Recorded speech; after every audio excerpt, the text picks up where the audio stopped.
జాతీయవాద జర్నలిజానికి అసలైన వేదిక నేషనలిస్ట్ హబ్ ని సబ్స్క్రైబ్ చేసుకోండి. నోటిఫికేషన్స్ కోసం బెల్ ఐకాన్ పై క్లిక్ చేయండి. చాబహార్ పోర్ట్ విషయంలో ఒక 10 సంవత్సరాల డీల్ కుదుర్చుకోవడం అనేది ఎలాంటి పరిణామము అనేది మొదటి ప్రశ్న అయితే, అమెరికాకు ఎందుకు ఆగ్రహం వస్తోంది, కోపం వస్తోంది, ఈ విషయంలో ఆంక్షలు కూడా విధిస్తామని భారత్ను బెదిరించడంలో ఆంతర్యం ఏమిటి? రెండో ప్రశ్న. మనకు సెంట్రల్ ఏషియా నుంచి మనకు ఏమైనా చమురు కానీ లేదా గ్యాస్ పైప్ లైన్ కానీ ఏమైనా రావాలంటే పాకిస్తాన్ భూభాగాన్ని మనం వాడుకోక తప్పదు. గతంలో టాపీ అని ఒక ప్రాజెక్ట్ ఉంది. Turkmenistan, Afghanistan, Pakistan, India, TAPI అని. అలాగే ఐపీఐఎన్, Iran, Pakistan, India gas pipeline. ఇలా రెండు పైప్ లైన్స్ కూడాను మనకు పాకిస్తాన్ రావాల్సినటువంటి ఆవశ్యకత. అది పాకిస్తాన్ లేకపోతే కనుక మనకు వీటికి యాక్సెస్ లేదు. ట్రెడిషన్ గా చూస్తే కనుక మనకు గిల్గిట్ బాల్టిస్తాన్ మన అధీనంలో ఉంటే కనుక ఒకాన్ కారిడోర్ అని చెప్పి ఆఫ్ఘనిస్తాన్ కి సంబంధించిన ఒక చిన్న స్ట్రిప్ ఏదైతే ఉన్నదో అది భారత సరిహద్దులు గిల్గిట్ బాల్టిస్తాన్, గిల్గిట్ ఉత్తరాన అది ఉంటుంది. అది కాబట్టి ఆఫ్ఘనిస్తాన్ మనకు సరిహద్దులో ఉన్నది, మన సరిహద్దు దేశమే. గిల్గిట్ మన అధీనంలో లేదు కాబట్టి మనం డైరెక్ట్ గా ఆఫ్ఘనిస్తాన్ వెళ్ళలేకపోతున్నాము. ఆఫ్ఘనిస్తాన్ నుంచి పైన కజాఖ్స్తాన్ కావచ్చు, తుర్కమెనిస్తాన్ కావచ్చు, ఉజ్బెకిస్తాన్, కిర్గిస్తాన్ వీటన్నిటికి వెళ్ళలేకపోతున్నాం. ఇంతకాలం 70-75 ఏళ్లు పాకిస్తాన్ కు ఉన్న ఏకైక అస్త్రం ఏంటంటే భారతదేశానికి ఈ యాక్సెస్ ఇవ్వకపోవడం. ఫర్ ఇన్స్టెన్స్ మన ఆఫ్ఘనిస్తాన్ నుంచి వాళ్ళు భారతదేశానికి ఏదైనా ఎగుమతి చేయాలంటే వాళ్ళకి పర్మిషన్ ఉంది, ఆఫ్ఘనీలు భారతదేశానికి పంపించవచ్చు. కానీ భారతదేశానికి నుంచి వాళ్ళు ఏదైనా దిగుమతి చేసుకోవాలంటే పాకిస్తాన్ గుండా వెళ్ళడానికి వీల్లేదు. ఇటువంటి ఆంక్షలు పెట్టారు. సో మనకు కూడా ఏంటంటే 75 ఏళ్ళు ఆల్రెడీ మనం ఇటువంటి పరిస్థితుల నుంచి జీవించాం, ఈ పరిస్థితులు తట్టుకోగలిగాం. మన దేశానికి కావాల్సినటువంటి అవసరాలు మనం ఏదో ప్రత్యామ్నాయాలు చూసుకున్నాం. మనం సౌదీ అరేబియానో, ఇరాకో, లేదా వెనెజుయలా, నైజీరియా, రష్యా, యుఎస్ఏ చాలా ప్రాంతాల నుంచి మనం తెచ్చుకున్నాం. సో ఫైనల్ గా మనం ఏం నిర్ణయించామంటే పాకిస్తాన్ తోటి ఎట్టి పరిస్థితుల్లోనూ మనకు ఒక ఒప్పందం అంటూ ఉండదు. ఒకవేళ జరిగిన ఎప్పుడో ఒకప్పుడు వాడు దాన్ని మళ్ళీ నిలిపివేసేటువంటి పరిస్థితి ఉంది. కాబట్టి పాకిస్తాన్ కంప్లీట్ గా ఈక్వేషన్ నుంచి పక్కన పెట్టి మనం ఏం చేయాలో అది చేద్దాం అన్నటువంటి ఒక ఆలోచన ప్రభుత్వాలకు వచ్చాయి. ప్రభుత్వాలే అంటే అప్పుడు యూపీఏ హయాంలో ఉన్నప్పుడు, తర్వాత వాజ్పేయి గారి హయాంలో ఉన్నప్పటి నుంచి కూడా ఈ చర్చలు జరుగుతూ ఉన్నాయి. చాబహార్ డెవలప్ చేయాలని చెప్పి నిర్ణయించారు 2003 నుంచి. మనకు దానికి అమెరికా ఆంక్షల దృష్ట్యా చాలా డిలే అయింది అది. కానీ ఒక్కసారి అగ్రిమెంట్ చేసిన తర్వాత ఇంటర్నేషనల్ ఆర్బిట్రేషన్, కోర్ట్స్ ఇవన్నీ మనల్ని ఇబ్బంది పెట్టవచ్చు. వాళ్ళు మన మీద ఏమంటారంటే పెనాల్టీస్ వేయవచ్చు ఇరాన్. సో రీసెంట్ గా జయశంకర్ గారు ఇరాన్ కి వెళ్ళి వచ్చినప్పుడు మనకు గాజాలో ఇజ్రాయెల్ కి హమాస్ కి మధ్య జరుగుతున్నటువంటి ఘర్షణ సమయంలో జయశంకర్ గారు ఇరాన్ కి వెళ్ళి వచ్చారు.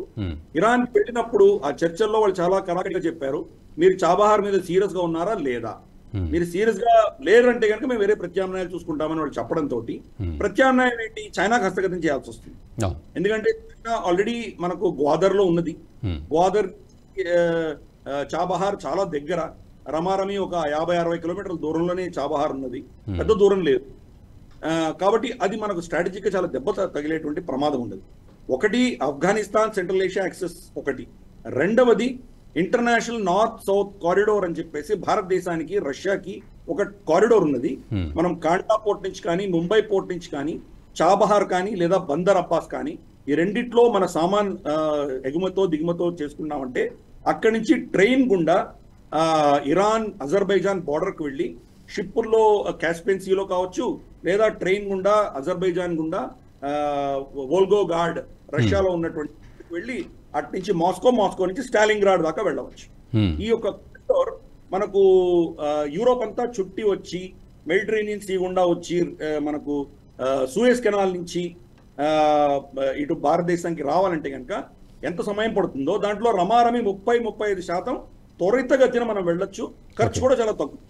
కాబట్టి మనకు అంత కీలకమైంది అది. గతంలో మనం అమెరికాని కన్విన్స్ కూడా చేయగలిగినాం మనము. ఈ ప్రాజెక్ట్ మీరు ఇంటర్ఫియర్ అవ్వకండి అంటే మనకు ఎగ్జామ్షన్స్ కూడా ఇచ్చారు వాళ్ళు అప్పట్లో. కానీ ఇప్పుడు ఇరాన్ ఇజ్రాయెల్ మీద దాడులు చేయడము, ఇజ్రాయెల్ న్యూక్లియర్ థ్రెట్ కూడా ఇవ్వడము, ఇవన్నీ జరిగేసరికి ఆబ్వియస్లీ అమెరికా ప్రెషర్ లో ఉన్నది. మనల్నే కాదు పాకిస్తాన్ కూడా బెదిరించింది. ఇరాన్ ఇబ్రాహీం రైసీ పాకిస్తాన్ వెళ్ళొచ్చారు రీసెంట్ గా. పాకిస్తాన్ వెళ్ళినప్పుడు కూడా అక్కడ ఒప్పందం ఏం జరిగిందంటే, ఈ Iran Pakistan India pipeline ఏదైతే ఉందో అది ఇరాన్ సైడ్ కంప్లీట్ గా వాళ్ళు దాన్ని కన్స్ట్రక్ట్ చేశారు, కానీ పాకిస్తాన్ ఏమి చేయలేదు. మీరు కనుక దీన్ని చేయకపోతే మేము ఇంటర్నేషనల్ ఆర్బిట్రేషన్ లో మీకు వ్యతిరేకంగా హెవీ పెనాల్టీస్ వేస్తామని చెప్పి పాకిస్తాన్ బెదిరించడంతో వాళ్ళు ఏదో ఎంఓయూలు ఒప్పందాలు సంతకాలు పెట్టారు. అమెరికా వాళ్ళ మీద కూడా ఈ బెదిరింపులు చేసింది పాకిస్తాన్ కూడా, మీరు కనుక ఈ ప్రాజెక్టులు ముందుకు తీసుకెళ్తే మీ మీద ఆంక్షలు వేస్తామని బెదిరించారు. భారతదేశం మనకు అమెరికా నుంచి ప్రతిస్పందన వస్తుందని తెలిసి కూడా మనం ఈ నిర్ణయం తీసుకున్నాం. అది 10 సంవత్సరాల management of the port management కి సంబంధించిన రెస్పాన్సిబిలిటీ మనం తీసుకుంటామని నిర్ణయించడం జరిగింది. దాంట్లో మనకు ఇన్వెస్ట్మెంట్స్ రమారమి $360 మిలియన్ దాకా ఉండవచ్చు అని ఎస్టిమేట్ చేశారు. సో ఇది మనకు అత్యంత కీలకమైంది. మన వాణిజ్యానికి సంబంధించి కావచ్చు, మన ఫ్యూయల్ సెక్యూరిటీ కావచ్చు, లేదా మన స్ట్రాటజిక్ ఇంట్రెస్ట్ కావచ్చు, వీటన్నిటి దృష్ట్యా చాలా కీలకమైంది. కాబట్టి మనం బ్యాక్ రూమ్ ఛానల్లో అమెరికాని కన్విన్స్ చేసేటువంటి ప్రయత్నం చేస్తున్నాము, ఇంకా కూడా చేయబోతాం. ఫర్ ఇన్స్టెన్స్ S-400 మనం రష్యా నుంచి కొనుక్కున్నాం. అదే S-400 కొనుక్కున్న టర్కీ మీద అమెరికా ఆంక్షలు విధించింది, భారతదేశం మీద విధించలేదు, మనల్ని ఎగ్జామ్ చేశారు. వాళ్ళకు తెలుసు భారతదేశం వాళ్ళకు చాలా కీలకమైంది. ఈ రోజు చూస్తే గనక సొమాలీ పైరట్లు కావచ్చు, హౌతీ రెబల్స్ ఫైర్ చేస్తున్న మిజైల్స్ కావచ్చు, ఆ ప్రాంతం అంతా కూడాను బబల్ షమ్స్ కానీ, రెడ్ సీ ఏరియా కానీ, ఆ ప్రాంతం అంతా కూడాను హార్న్ ఆఫ్ ఆఫ్రికా ఏరియాలో యూరోపియన్ నేవీ బేసెస్ ఉన్నాయి, అమెరికన్ నేవీ బేస్ ఉంది, చైనీస్ బేస్ ఉన్నది జిబోటిలో. అయినా అక్కడ పెద్దన్న పాత్ర మనమే పోషిస్తున్నాం. 21 షిప్పులు మనం అక్కడ ఉన్నాయి, వీళ్ళందరినీ కాపాడే మనమే. SOS వస్తే ఫస్ట్ రెస్పాండర్ భారతదేశమే. అందరినీ కాపాడాం, పాకిస్తానీ కాపాడాము మనం, చైనీస్ ని కాపాడాము, ఇరానియన్స్ ని కాపాడాము, అందరినీ మనమే కాపాడాము లిటరల్ గా.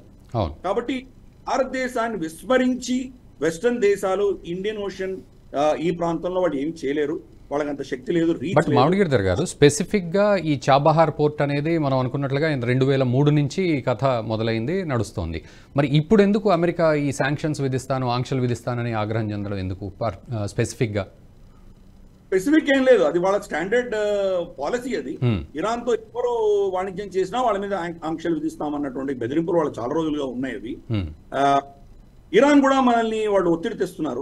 మీరేమో మరి ఆంక్షలు విధిస్తామని బెదిరించినా మీరు రష్యా నుంచి చమురు కొనుక్కున్నారు కదా, మా దగ్గర నుంచి కొనుక్కోవట్లేదు అని చెప్పి వాళ్ళు మనల్ని ఒక విధమైనటువంటి ఒత్తిడి తీసుకొచ్చారు. వాళ్ళు ఆయిల్ విషయంలో మనం బహుశా ఇంకా ఇరాన్ ఆయిల్ కొనుక్కునేటువంటి పరిస్థితిలో లేం మనం, కానీ చాబహార్ లో మాత్రం ఇన్వెస్ట్ చేస్తామని చెప్పి చెప్పడం జరిగింది. కాబట్టి చాబహార్ కొంత ఎగ్జంప్షన్ తీసుకొని మనం చేస్తున్నాము. అమెరికా స్టాండర్డ్ బెదిరింపులు అయితే అలాగే ఉంటాయి, కానీ నాకు తెలిసి వాళ్ళు మన మీద ఆంక్షలు విధిస్తారని నేను అనుకోను. ఆంక్షలు విధిస్తే నష్టపోయేది అమెరికానే. ఎందుకంటే గతంలో ఇరాన్ మీద ఆంక్షలు విధించి గణనీయంగా నష్టపోయింది అమెరికా. ఎందుకంటే కంప్లీట్ గా పాకిస్తాన్ మీద డిపెండెన్సీ ఉండింది వాళ్ళకి. వాళ్ళ కాన్వాయ్స్ ని అటాక్ చేశారు. కరాచీ నుంచి కాబుల్ తీసుకెళ్తున్న కాన్వాయ్స్ మీద అటాక్లు జరిగాయి. విపరీతమైన పైసలు పాకిస్తాన్ తినేసింది ఈ ట్రాన్సిట్ పర్మిషన్స్ కోసం.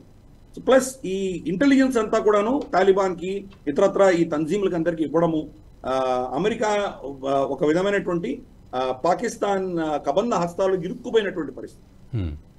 వాళ్ళు కనుక భారతదేశానికి అవుట్ సోర్స్ చేసి ఉంటే చాబహార్ నుంచి మనం వాళ్ళు సునాయాసంగా కాబుల్కి వాళ్ళకి కావాల్సిన సామాను సరఫరా చేసి ఉండొచ్చు. పాకిస్తాన్ వాళ్ళ డిపెండెన్సీ తగ్గి ఉండేది అప్పట్లో. ఆ పిచ్చి పని చేశారు వాళ్ళు, స్ట్రాటజిక్ మిస్టేక్ అది.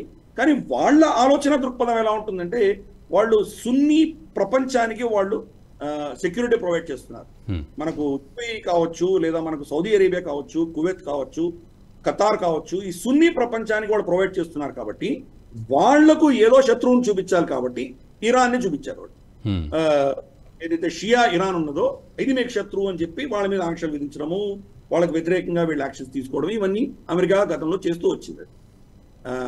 క్రమేపీ ఈ ఇజ్రాయెల్ కూడా ఈ సున్నీ ప్రపంచానికి దగ్గరికి తీసుకొచ్చే ప్రయత్నం చేసింది. కొన్ని దేశాలు ఆల్రెడీ డిప్లొమాటిక్ రిలేషన్స్ పెంచుకున్నాయి. యుఏఈ కావచ్చు, బహ్రెయిన్ కావచ్చు, ఇటువంటి కొన్ని దేశాలు ఆల్రెడీ వాళ్ళు డిప్లొమాటిక్ రిలేషన్స్ పెట్టుకున్నారు. సో ఈ చాబహార్ అన్నది అందుకని చాలా కీలకమైంది, మనకు కీలకమైంది, ప్లస్ వెస్టర్న్ ప్రపంచానికి కూడా ఈ సెంట్రల్ ఏషియాని యాక్సెస్ చేయాలంటే కనుక ఒక ఆల్టర్నేట్ రూట్ అనేది మనకు రాబోతున్నది. దీనివల్ల అక్కడ అయినటువంటి ఎనర్జీ సప్లైస్ ఏవైతే ఉన్నాయో అవి మనం సునాయాసంగా తీసుకోవచ్చు. చైనాకి ప్రస్తుతానికి వెళ్తున్నాయి, కానీ చైనా ఎంత మార్కెట్ ఎంత తీసుకున్నా కానీ కూడా ఇంకా వాళ్ళ దగ్గర చాలా ఉన్నది, దాన్ని మనం యాక్సెస్ చేయాలి. మనకు ఏంటంటే ఇంతవరకు 75 ఏళ్ల వరకు అక్కడి నుంచి ఏమి ఎనర్జీ నీడ్స్ రాకపోయినా మనం సర్వైవ్ అయ్యాం. కాబట్టి ఈ రోజు అది లేకపోయినా మనకేం పెద్ద ఇబ్బంది లేదు. కాకపోతే స్ట్రాటజీగా చైనా అక్కడికి రాకూడదు. చైనా వచ్చి చాబహార్ని టేక్ ఓవర్ చేసిందంటే కనుక వాడరు చాబహారు రెండు వాడి చేతిలోకి వెళ్ళిపోయాయంటే కనుక మనకు చాలా ఆ స్ట్రాటజిక్గా ఆ ప్రాంతం అంతా కూడాను వాడి కబ్జాలోకి వెళ్ళిపోతుంది. ఆల్రెడీ స్ట్రింగ్ ఆఫ్ పర్ల్స్ పేరిట మన చుట్టూతన వలెన్స్ పన్నుతున్నాడు చైనా. మియన్మార్లో ఆల్రెడీ ఒక పోర్ట్ పెట్టుకున్నాడు, బంగ్లాదేశ్లో వాళ్ళకు మన చిట్టగాంగ్ దగ్గర ఒక పోర్ట్ వాళ్ళకి వస్తున్నది, అంబత్ తోట వాళ్ళ చేతిలోకి వెళ్ళింది, మాల్డీవ్స్ వాళ్ళ కబ్జాలోకి వెళ్ళిపోయింది, గ్వాడర్ వాళ్ళ చేతిలో తీసుకున్నారు, జిబోటీలో వాళ్ళు ఉన్నారు, ఇంకా చాబహార్ కూడా వాళ్ళ చేతిలోకి వెళ్ళిపోయింది. అంటే కంప్లీట్ గా మన చుట్టూ వలయం పడినట్లు అవుతుంది. కాబట్టి మనం దాన్ని టేక్ చేయడానికి కోసం చాబహార్ మీద కీలకమైనటువంటి నిర్ణయం మనం తీసుకోవడం జరిగింది. మన ఇంట్రెస్ట్ దిశగా మనం చేస్తాము. మన స్టాండర్డ్ పాలసీ ఏంటంటే యునైటెడ్ నేషన్స్ శాంక్షన్స్ మాత్రమే మేము యాక్సెప్ట్ చేస్తాము. ఏ దేశం ఇష్యూ చేసిన శాంక్షన్స్ మేము యాక్సెప్ట్ చేయము అని మనం ముందు చెప్తున్నాం. యునైటెడ్ దీని మీద చాబహార్ మీద శాంక్షన్స్ లేవు కాబట్టి మనం దీని మీద ఇన్వెస్ట్మెంట్స్ పెట్టబోతున్నాము. అమెరికా శాంక్షన్స్ ని మనం డిప్లొమాటిక్ గా దాన్ని హ్యాండిల్ చేసే ప్రయత్నం చేస్తాము. అమెరికా కూడా వాళ్ళు భారతదేశాన్ని దూరం చేసుకునేటువంటి పరిస్థితుల్లో లేరు కాబట్టి బహుశా ఇది ఏమంటారంటే క్వైట్ బరీల్ అంటారు కదా, పెద్ద శబ్దం లేకుండా స్థాపితం చేసేటువంటి పరిస్థితులు నాకు కనిపిస్తుంది. ఈ వీడియో మీకు నచ్చినట్టయితే లైక్ చేయండి, 10 మందికి షేర్ చేయండి, అలాగే కామెంట్ల రూపంలో మీ అభిప్రాయాలను మాతో పంచుకోండి. Nationalist hub group of channels ను సబ్స్క్రైబ్ చేసుకుని తెలుగునాట జాతీయవాద జర్నలిజాన్ని ప్రోత్సహించండి. ఈ వీడియో కింద ఉన్న బెల్ ఐకాన్ పై క్లిక్ చేయడం మర్చిపోవద్దు.